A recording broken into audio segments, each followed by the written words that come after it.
같이 봉독한 누가복음 18장 9절로 14절에 있는 말씀 가지고 예수 믿는 우리 그리스도인들의 그 신앙의 자세에 대해서 같이 살펴보고 은혜를 받기를 원합니다. 사람에게는 여러 가지 본능이 있는데 그 가운데 한 본능이 소위 과시본능이라고 하는 그런 본능이 있습니다. 이 과시본능은 자기를 나타내고 싶고 자랑하고 싶은 본능입니다. 이 본능 때문에 자기를 바로 바라보지 못하고 과장하려고 하다가 때로는 실수까지 하게 됩니다. 한 1년 전이었습니다. 어느 날 목사님들이 서재실에 모였는데 제 그 졸업회를 보고서 이 서로 학교회가 나왔어요.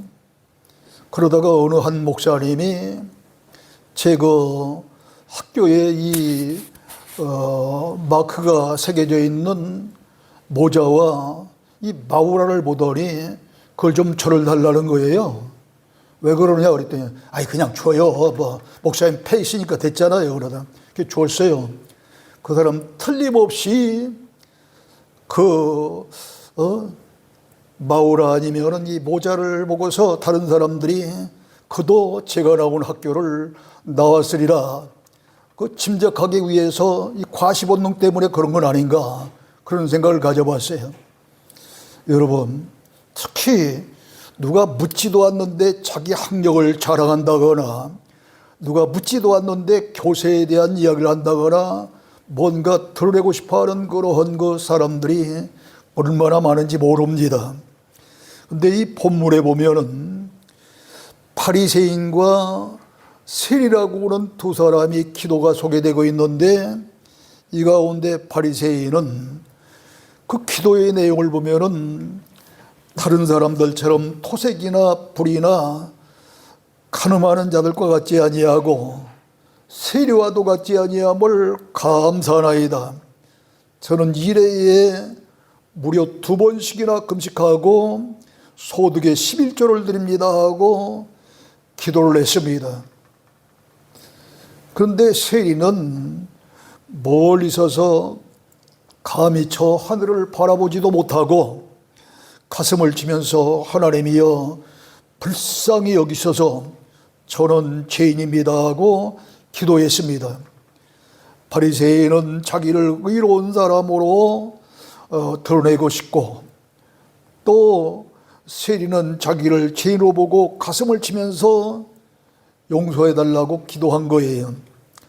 두 사람은 기도에서 각각 자기의 모습을 드러내고 있습니다. 그런데 그들은 자신도 모르게 하나님의 심판을 받았어요. 오늘 본문에 보면은 놀랍게도 14절에 보면은 주님은 바리새인이 아닌 세리가 의롭다 하심을 받고 그의 집으로 내려갔느니라 말씀하셨습니다. 바리새인의 기도 내용을 보면은 바리새인이야말로 참으로 그 어떤 누구보다도 하나님의 말씀대로 산 사람 같습니다. 아니 그 하기 힘든 금식 기도를 일주일에 2번씩 했다는데 이게 보통 믿음 아니잖아요. 또 그것으로 끝나지 아니하고 소득의 11조를 드렸다 그러는데 여기 소득의 11조는 뭐 모든 소득의 11조를 드렸다고 했겠죠. 뿐만 아니라 다른 사람들처럼 남의 물건을 빼앗은 적도 없고 또 간음한 적도 없고 불의한 적도 없고 하면서 자기의 의를 나타내는 그런 기도를 했어요. 참고 어쨌거나 그 기도의 내용을 보면 정말로 모범적인 신앙생활을 한 사람이 바리새인입니다.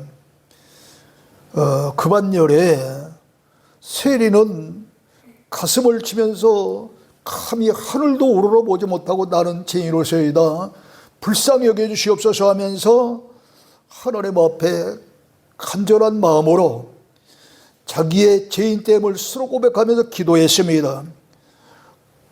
그런데 이제 하나님은 바리새인은 의인 같지만 정죄를 했고 세리를 정죄를 했고 또 이렇게 세리에 대해서 비판한 그런 모습을 보시고서 우리들이 생각하는 것하고는 전혀 다르게 오늘 의로운 사람은 바리새인이 아니라는 거예요. 그리고 참으로 나는 죄인입니다 스스로 고백했던 세리에 대해서 의롭다고 인정을 하시면서 이렇게 하나님은 우리의 생각과는 다른 그러한 마지막 결론을 내리십니다. 여러분, 하나님 앞에서의 자세 문제 때문에 이러한 하나님의 바리새인은 그런 심판의 대상이 되어지고 이 세리는 오히려 구원의 대상이 되어진 거예요.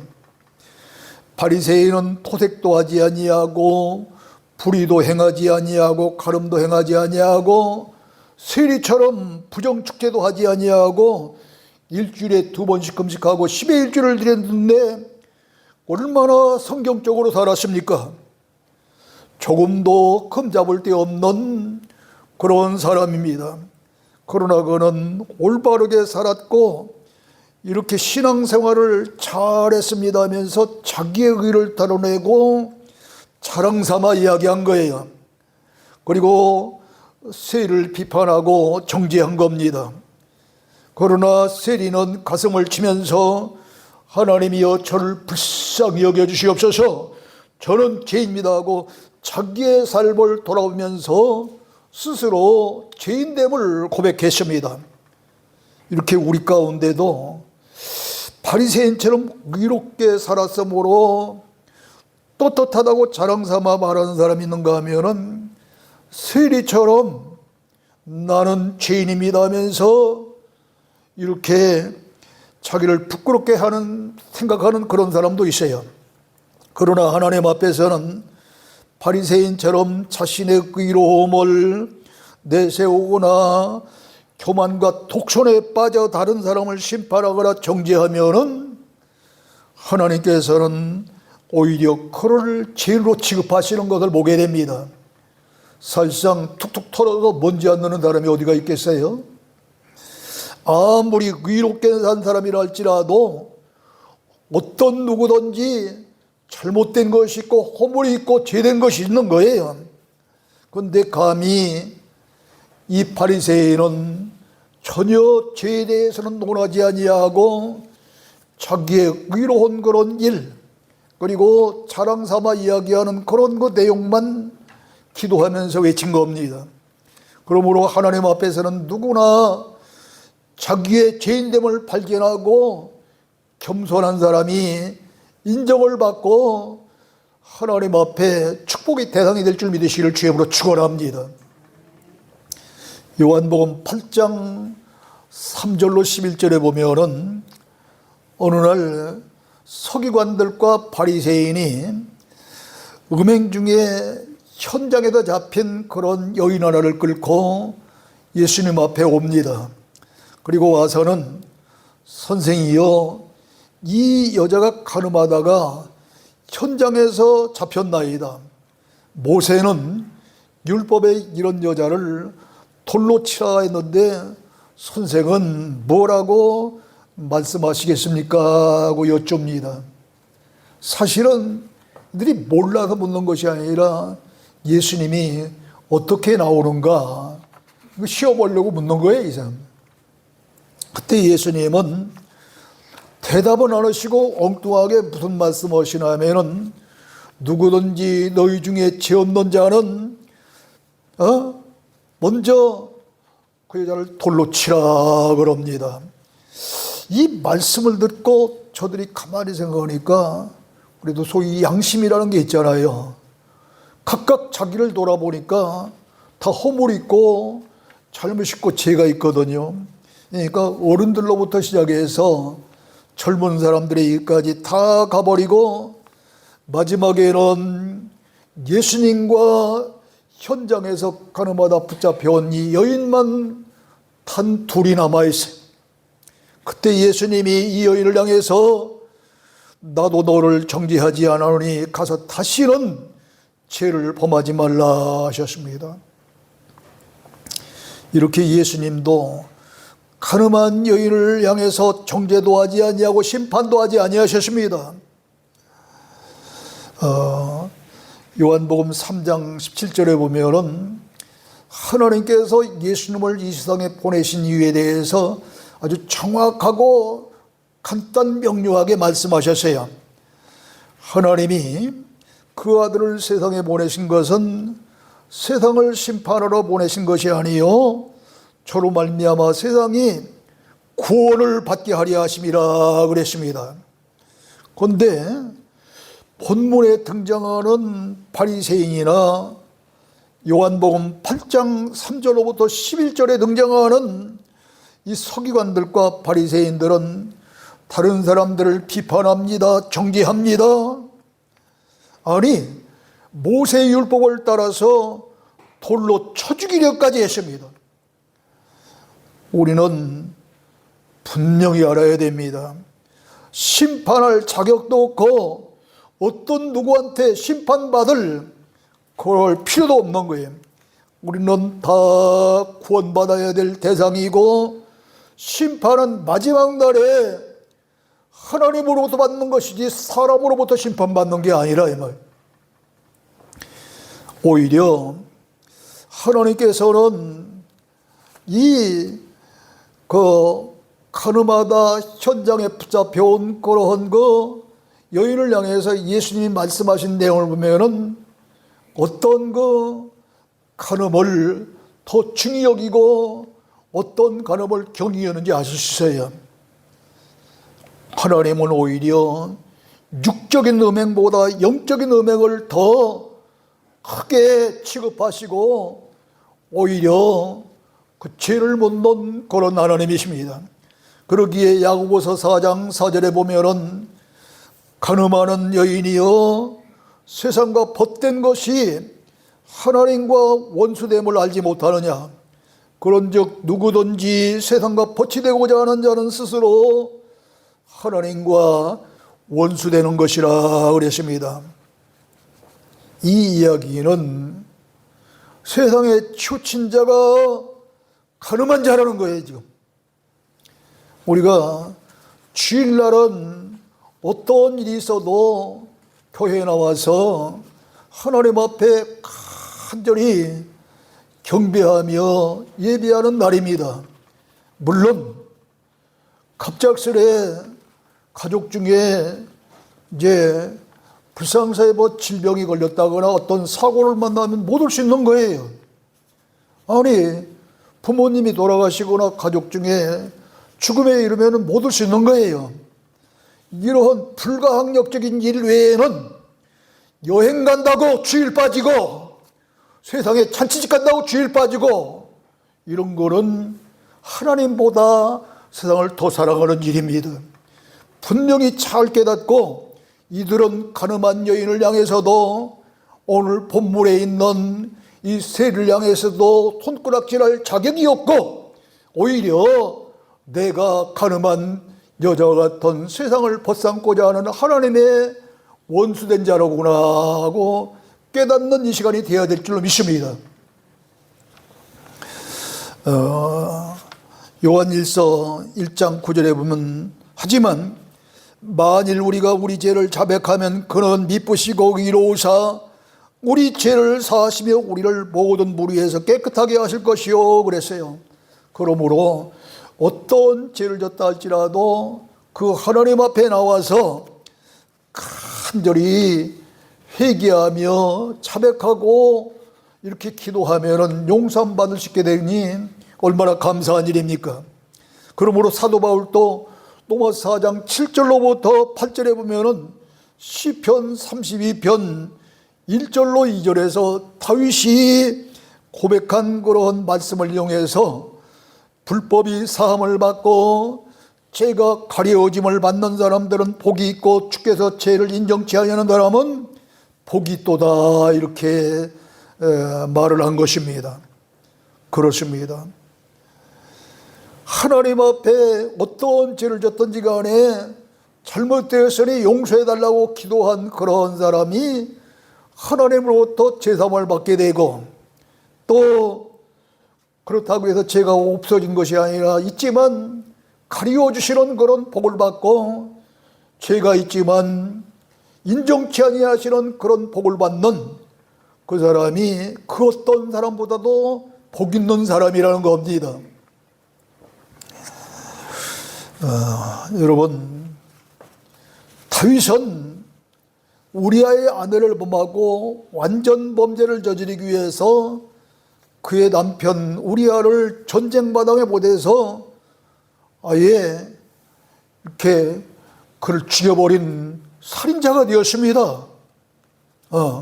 그럼에도 하나님 앞에 눈물로 간절히 회개하며 침상이 택도록 이렇게 하나님 앞에 회개의 기도를 드리며 자백하면서 그 우리아가 남편이 죽었으니 어떻게 해요? 어떤 사람들은 그럴 거예요. 우리아와 갈라서는 것이 회개 아닙니까? 그런데 천만의 말씀입니다. 이때는 갈라서는 것이 아니라 우리아를 책임질 수 있는 사람이 없으니까 내가 껴안아야 되는 거예요. 내가. 이 때문에 그런 우리아를 아내로 맞이한 겁니다. 그랬던 그 다윗이 마태복음 1장 1절로부터 예수님의 계보 가운데에 1절에 아브라함과 다윗의 자손 예수 그리스도의 계시라, 계보, 이 계보에 나와 있어요. 뿐만 아니라 저 다말이라고 하는 여인은 자기의 그런 남편과 또 이 아들들이 다 죽고 이 막내 아들만 남았잖아요. 그러다 보니 그때까지 자기에게 후손이 없으니까 이 유다의 자손에서 하나님의 그런 계보가 이어질 걸 알았기 때문에 어느 날 길거리에 나가 창녀처럼 위장하고 시아버지 유다를 유혹합니다. 이렇게 해서 시아버지와 간통죄를 저질렀는데도 불구하고 여러분 마태복음 1장 3절에 보면은 유다에게서 다말이 이제 아들을 낳았다고 그렇게 소개하면서 예수님의 계보에 오릅니다. 아니 저 기생납, 수많은 남자들과 몸을 섞은 이 기생납도 마태복음 1장 5절에 보면 예수님의 계보에 오릅니다. 얼마나 놀라운 일입니까? 그러므로 우리는 이런 육적인 음행이 큰 음행인 줄 알고 막 떠들고 야단이지만 하나님은 육적인 음행도 음행이지만 이보다도 더 크게 죄로 모으는 것이 바로 영적인 음행. 하나님보다 세상 일을 더 귀하게 여기고 주님보다 세상을 더 귀하게 여기는 그 일을 영적 가늠자로 보는 줄로 깨닫고 이후로 우리 모두 그런 영적 가늠자가 한심령도 없기를 죄로 축원합니다. 그 다음에 하나님 앞에 바리새인은 율법적인 자세로 나왔고 세리는 복음의 은혜를 믿고 나왔습니다. 율법은 내가 무엇을 하느냐에 따라서 이루어집니다. 복음은 우리의 행함이 변변치 못하고 아니 혹시 죄를 졌을지라도 우리의 믿음을 보시고 우리를 의롭다고 인정해 주시는 것이 바로 복음인 것입니다. 그런데 두 사람의 기도 내용을 보면 어떻습니까? 바리새인은 하나님 앞에 기도할 때 자기의 행위와 신앙을 드러내며 자랑했고 세리는 세리에 대해서는 심판하고 또 정죄했죠.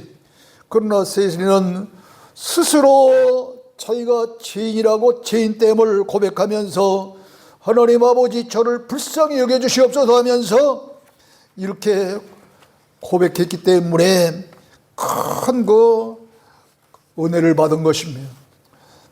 여러분 오늘 무엇 때문에 주일날 세상 일 다 제패하고 여기까지 나오셨습니까? 하나님 앞에 예배하며 은혜 받기 위해서 나오셨지 않아요? 바리새인처럼 자기를 드러내고자 또 자랑하고자 또 하나님 앞에 나와서 다른 사람 비판하고자 나온 사람이 있습니까? 틀림없이 모두가 다 의뢰받으러 이렇게 나오셨습니다. 그럼에도 불구하고 은연중에 자기도 모르게 다른 사람을 비판하고 자기만 옳은 줄 아는 율법적인 그런 속성이 저마다 있다는 사실을 깨달아야 됩니다. 어쩌면은 제가 이 말씀 중에 가장 많이 걸려드는 사람인지도 몰라요. 저도 여러분과 똑같은 그런 사람의 성정을 타고난 그런 사람이기 때문에 저도 죄를 질 수 있고 저도 허물이 있고 실수도 있을지 몰라요. 그러나 강단에 서서 외치는 그런 말씀은 하나님의 말씀을 외치기 때문에 죄가 있다 할지라도 실수가 있고 허물이 있다 할지라도 이 이야기를 전하는 사람이 아니라 말씀을 전하다 보니까 오히려 다른 사람들이 들으면은 뭐 목사님은 대단하십니까 하고 그렇게 이야기할지도 몰라요. 그러나 저는 말씀을 전하는 사람임을 여러분이 깨닫고 제가 설령 여러분이 볼 때에 좀 문제점이 발견되더라도 이해하시고 말씀 앞에 제 얘기가 아닙니다. 말씀 앞에 아멘은 여러분 되시기를 주여 축원합니다. 여러분 목사님의 말씀에 아멘이 아니에요. 목사님의 말씀이 틀리면 아멘 안 넣은 거예요. 그러나 목사님이 전하는 말씀이 하나님의 말씀이라면 듣기 싫어도 듣기 좋아도 내게 걸려도 안 걸려도 누구든지 말씀 앞에 아멘해야 할 줄로 믿습니다. 본문 11절에 보면 바리새인은 서로 따로 이렇게 서서 기도했다 그랬습니다. 바리새인은 세리와 같이 있기 싫었기 때문에 따로 서서 기도한 거예요. 이것은 아주 잘못된 것입니다. 사랑과 한 마음을 외치는 이 교회에서 따로 서 있거나 따로 이렇게 앉아 있으면 되겠느냐 이 말이에요. 물론 자기들끼리 이렇게 앉아 있을 수도 있어요, 때로는. 그러나 어떤 좀 문제된다고 해서 토해시하고 이렇게 격리시켜서는 절대로 안 된다는 얘기예요. 여러분 초대교회 성도들 보세요. 사도행전 2장 41절로부터 47절에 보면은 오순절날 전국 각지에서 모였던 수만 명 가운데에 사도 베드로의 설교를 듣고 3,000명이나 되는 그런 사람들이 세례를 받고 예수 그리스도를 믿게 됩니다. 근데 그들이 날마다 성전에 모여서 이제 사도들이 가르침을 받고 기도할 때에 사도들로 말미암아 기적이 나타납니다. 표적이 나타납니다. 여기서 묻습니다. 사도들이 기도를 많이 했기 때문에 사도들에게 기적이 나타났어요? 이적이 나타났어요? 아니면은 3,000명 무리가 기도했기 때문에요? 전자예요, 후자예요? 후자예요. 예? 네? 사도들이 기도한 게 아니라 뭐예요? 이처럼 3,000 무리가 모여서 기도했기 때문에 사도들이 기적이 나타나고 이적이 나타난 것이지 사도들이 기도해서 그런 게 아니에요. 여러분 목사님이나 전도사님에게 하나님의 능력이 나타나기를 원하십니까? 여러분이 기도하시기를 바랍니다. 목사님, 전도사님 각자 혼자의 기도로는 전혀 기적도 능력도 그 기도만 가지고는 안 되는 거예요. 물론 열심히 해야지 본인도. 그러나 여러분이 기도의 후원자가 될 때에 이 초대교회 교인들처럼 능력이 나타나 저 사도들처럼 기적이 나타날 줄로 믿습니다. 저 부여에 가면 그 유명한 강다리 목사님이라고 있어요. 옛날에 그냥 뭐 전국에 아주 유명한 부흥 강사 목사님인데 그분은 집회 나가면은 온 교인들이 계속해서 모일 수 없으니까 릴레이 기도를 합니다.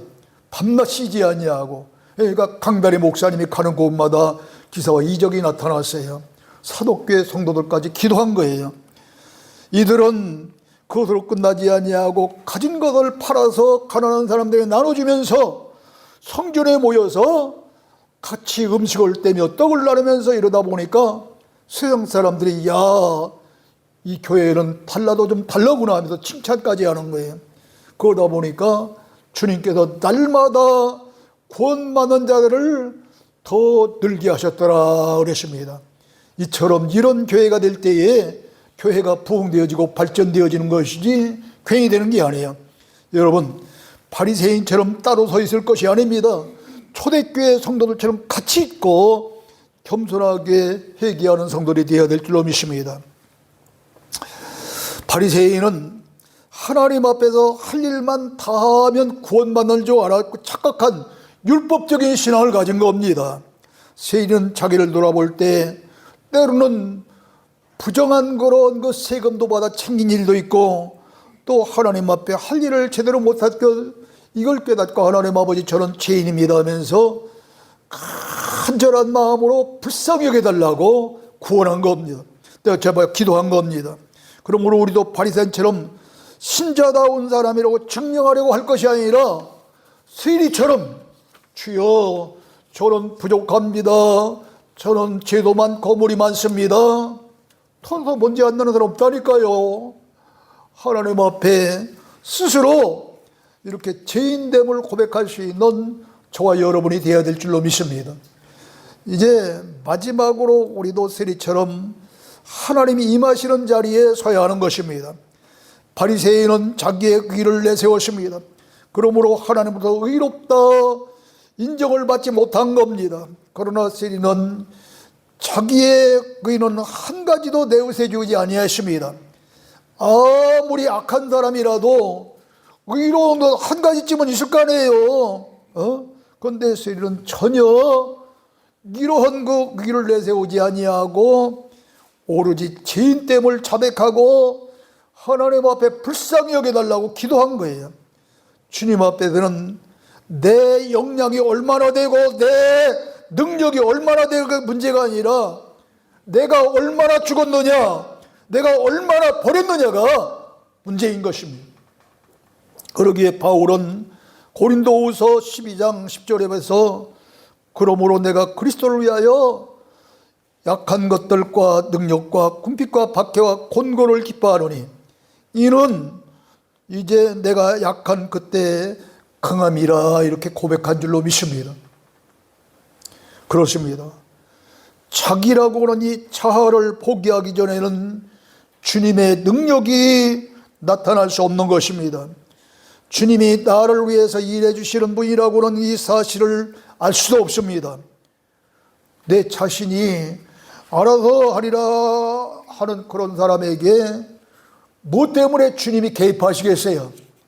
주여 나는 아무것도 모르는 무능하고 무력한 사람이고 무지한 사람입니다. 주여 저를 도와주시옵소서 할 때에 주님이 개입하시는 것이지 내가 똑똑하고 내가 지혜롭고 내가 모든 일을 할 수 있는 나에게 왜 주님이 개입하시느냐 이 말이에요. 그러므로 저는 무력하오니 주여 도와주시옵소서 주님께 믿음으로 맡길 때에 주님께서 도와주신다고 하는 사실을 깨닫고 모든 우리의 인생의 길을 주님께 맡기고 기도하며 나갈 수 있는 저와 여러분이 되어야 될 줄로 믿으시기를 주님으로 축원합니다. 사랑하는 성도 여러분, 본문 9절을 잘 보세요. 자기를 의롭다고 믿고 다른 사람을 멸시하는 자들에게 이 비유로 말씀하시되 그랬습니다. 바리새인의 기도와 세리의 기도를 소개한 그런 예수님의 목적이 어디에 있어요? 자기를 의롭다고 믿고 다른 사람을 멸시하는 자들을 위해서 비유로 들은 말씀이 오늘 바리새인과 이 세리의 기도라는 거예요. 그리고 본문 10절에 보면은 분명히 바리새인과 세리는 기도하려고 성전에 올라갔다 그랬어요. 그런데 본문은 자세히 보면은 바리새인은 하나님께 간구한 기도한 내용이 전혀 없습니다. 지금 맨 자기 얘기만 한 거예요. 기도한 거 없잖아요. 뭐 해 주시옵소서, 뭐 어떻게 저를 도와주시옵소서, 이런 거 하나 없잖아. 자기의 내용만, 자기의 그런 신앙 얘기만 한 거예요. 오로지 자기 한 일을 자랑 삼아 고백했을 뿐입니다. 그러나 세리는 가슴을 치면서 하나님이여 불쌍히 여겨주시옵소서, 저는 죄입니다 하면서 간구했지 않습니까? 주님은 이 두 사람을 모시고 본문 14절에 보면 내가 너희에게 이르노니 이에 저 바리새인이 아니고 이 사람이 의롭다 하심을 받고 그의 집으로 내려갔느니라. 무릇 자기를 높이는 자는 낮아질 것이요 자기를 낮추는 자는 높아지리라 그랬습니다. 이처럼 기도는 세리처럼 먼저 자기 죄와 허물을 회개하며 하나님의 뜻에 맞는 간구를 해야 응답이 있는 것입니다. 기도뿐만 아니라 우리의 삶도 그래야 되는 거예요. 지금 우리의 삶도 다른 사람의 허물을 보고 정죄하고 나에 대해서는 관대하거나 나에 대해서는 뭔가 드러내고 싶고 자랑하고 싶은 그런 마음은 다 죽어져야 되는 거예요. 세리처럼 겸손히 자기를 돌아보면서 스스로 죄인됨을 고백하면서 이제 어떤 사람하고도 같이 어울릴 수 있고 같이 함께 할 수 있는 저와 여러분이 되어야 될 길로 믿습니다. 오늘 이 말씀이 과연 무엇을 뜻하는가? 다시 한번 결론적으로 이야기합니다. 바리새인의 믿음은 구원받을 수 없는 율법적인 신앙이었어요. 그러나 세리는 한 것도 없고 내세울 것도 없는 온통 죄만 있는 그런 사람 같았지만 하나님 앞에 자기의 잘못과 죄를 스스로 고백하며 용서받기를 원했기 때문에 복음에 의해서 내 믿음이 너를 구원하여내라는 주님의 놀라운 은혜와 축복을 받은 줄로 믿으시를 주의 축원합니다. 오늘 이 사실을 잘 기억하면서 기도할 때도 마찬가지요, 우리 일반적인 삶에서도 이러한 그 바리새인의 삶과 기도가 아닌 세리의 기도와 삶이 되어지기를 주님으로 축원합니다. 하나님 아버지, 은혜와 사랑을 중심으로 감사합니다.